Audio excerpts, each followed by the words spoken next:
Hello friend, हाय, कैसे हो? उम्मीद करते हैं आप लोग बहुत अच्छे होंगे। और ये दीदी है, इनका चैनल का क्या नाम है? मंचली किन्नर। तो इनके चैनल को आप लोग सपोर्ट कीजिए, प्यार कीजिए, बहुत सारा ढेर सारा कमेंट कीजिए और शेयर कीजिए जितना आप लोग शेयर कीजिए। हमारे साथ में अभी दादा राज हैं, इनसे भी बोलते हैं। हेलो दोस्तों, नमस्कार। कैसे हैं आप लोग? देखिए, हमारे माता जी का चैनल का नाम जानते ही हैं, मंचली किन्नर को प्लीज़ आप लोग सपोर्ट करिए और लाइक शेयर सब्सक्राइब करिए। बाकी का हमेशा देखने को आप लोग को मिलते ही रहेंगे हमारे साथ, क्योंकि जब कोई जुड़ता है तो जुड़े रहता है।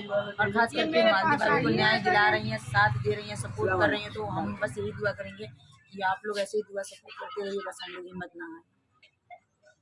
तो आप लोगों ने सुना कि क्या नाम है आपका? मंचली किन्नर। मंचली किन्नर इनका चैनल भी है। और ये मतलब इस टाइम हम लोग थाने पे खड़े हुए हैं, आई हैं मालती चौहान के मतलब केस में कुछ हेल्प कर रही हैं, साथ दे रही हैं, न्याय दिलाने का काम कर रही हैं। तो इनके लिए आप लोग